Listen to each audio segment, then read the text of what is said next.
Bonjour, troisième partie du chapitre sur corps pur et mélange. Nous allons parler de la masse volumique. Alors, tout d'abord, quelques rappels sur masse et volume. Les définitions, qu'est-ce que la masse, qu'est-ce que le volume, d'un point de vue physique. Alors, la masse mesure la quantité de matière contenue dans un corps. Elle est notée petit m et l'unité du système international, SI, c'est le kilogramme. Alors attention, c'est la seule unité en physique pour laquelle l'unité utilisée dans les relations, dans les formules, eh bien, ce n'est pas l'unité de base, le gramme, c'est le kilogramme. Ensuite, le volume. Le volume mesure l'espace occupé par un corps. Il est noté grand V et l'unité du système international est le mètre cube. Donc, dans ce tableau, vous avez un rappel des multiples et sous-multiples du mètre cube et vous avez leur équivalence en mètres cubes. Ici, on est sur une unité cubique, donc lorsqu'on passe d'une colonne à l'autre, eh bien, ce n'est pas juste fois 10 ou divisé par 10. Ici, c'est fois 1000 ou divisé par 1000. Dit autrement, avec des puissances de 10, c'est fois 10 puissance 3 ou fois 10 puissance moins 3. Deux équivalences à retenir. Vous avez tout d'abord l'équivalence avec les litres, puisqu'on mesure souvent les volumes avec des litres ou des millilitres. Donc 1 litre est égal à 1 décimètre cube. Deuxième équivalence, eh bien, si je prends 1 millilitre c'est 1000 fois plus petit qu'un litre. Et donc, qu'est-ce qui est 1000 fois plus petit qu'un décimètre cube? C'est 1 centimètre cube. Donc 1 millilitre est égal à 1 centimètre cube. Ensuite, comment mesurer le volume d'un solide ou le volume d'un gaz? Le volume d'un solide, s'il est quelconque, il y a une méthode très simple. On peut faire par immersion. Donc, ici, on met un certain volume d'eau dans une éprouvette graduée. Et dans ce volume d'eau, on va plonger le solide pour lequel on veut mesurer le volume et on va simplement mesurer l'augmentation de volume.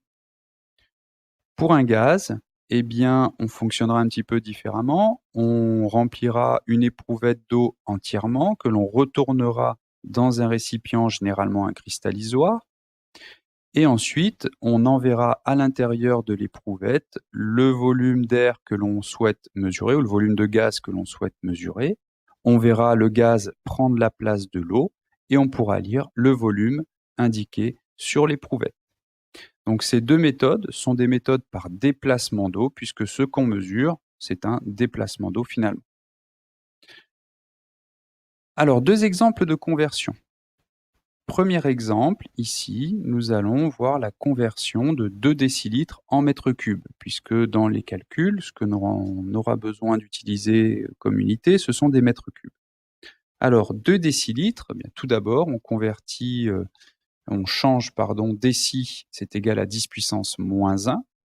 Donc, on va simplement remplacer déci par 10 puissance moins 1. Donc 2 fois 10 puissance moins 1 litre. Ensuite, on va passer des litres au décimètre cube. Comme 1 litre est égal à 1 décimètre cube, eh bien on a juste à remplacer litre par décimètre cube. Ensuite, on va pouvoir maintenant remplacer décimètre cube par son équivalence en mètre cube. Donc on regarde dans le tableau, 1 décimètre cube, c'est 10 puissance moins 3 mètres cubes.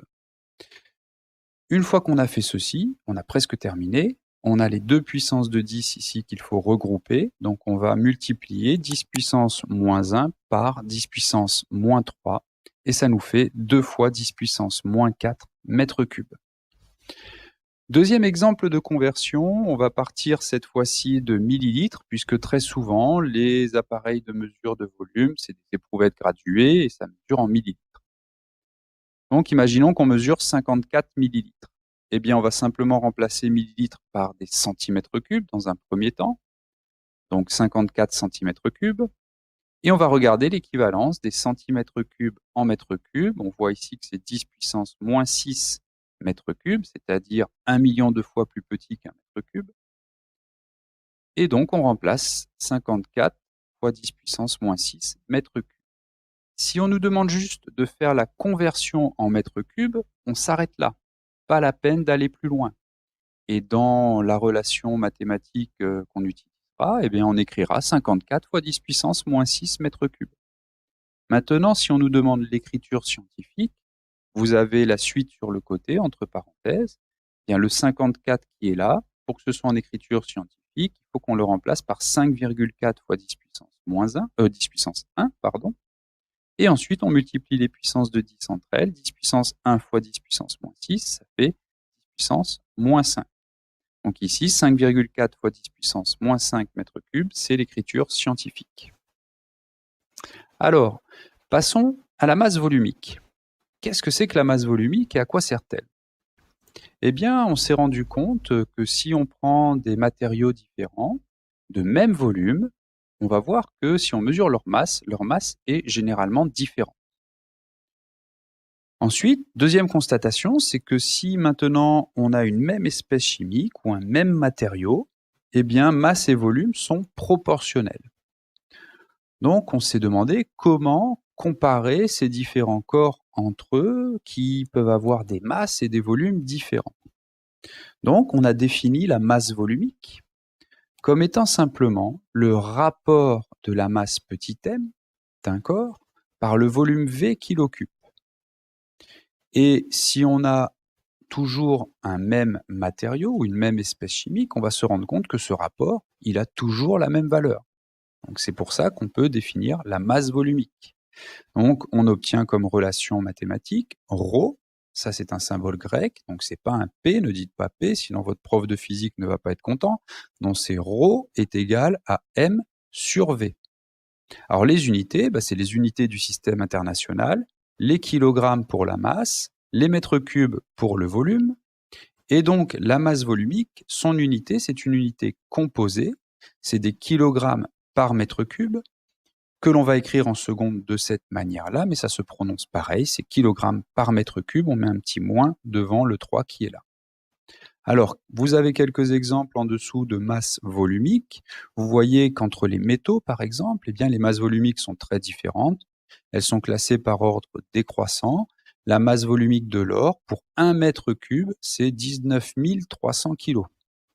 Et à l'opposé, ici, eh bien, on descend jusqu'au métal qui est le moins dense, dont la masse volumique est la plus faible, c'est l'aluminium, 2700 kg par mètre cube. C'est une des raisons, par exemple, pour lesquelles on utilise souvent l'aluminium comme métal lorsqu'on a besoin de gagner, d'avoir des masses les plus faibles possibles, par exemple dans l'aéronautique pour la construction des avions. Alors, voyons un exemple de calcul. Voilà l'énoncé, un métal inconnu a une masse de 46,8 grammes et un volume de 5,9 millilitres. De quel métal s'agit-il? Première étape, il faut déjà réaliser des conversions. Alors, conversion de masse, on veut des grammes en kilogrammes.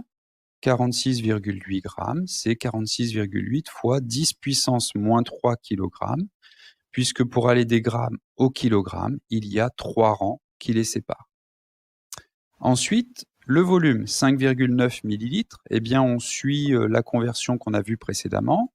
C'est égal à 5,9 cm3 et c'est égal donc à 5,9 fois 10 puissance moins 6 mètres cubes. On réalise le calcul de la masse volumique. Rho est égal à m sur V, donc est égal à 46,8 fois 10 puissance moins 3 divisé par 5,9 fois 10 puissance moins 6.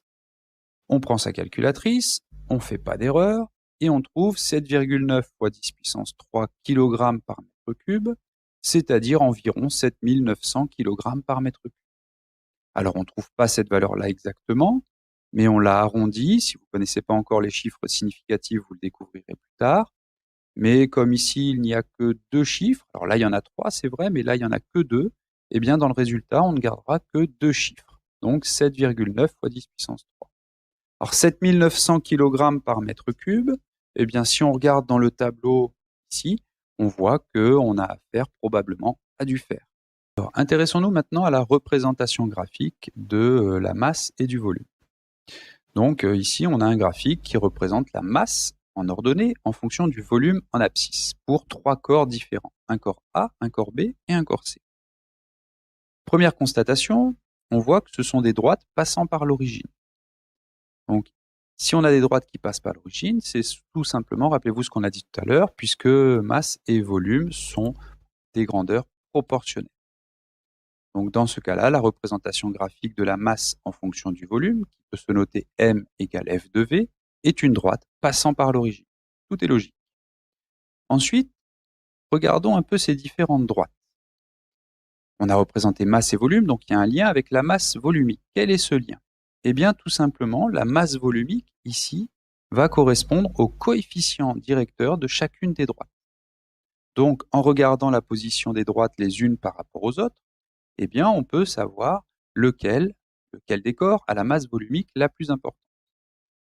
Ici, le corps qui a la droite, qui a le coefficient directeur le plus grand, eh bien, c'est celle pour le corps P.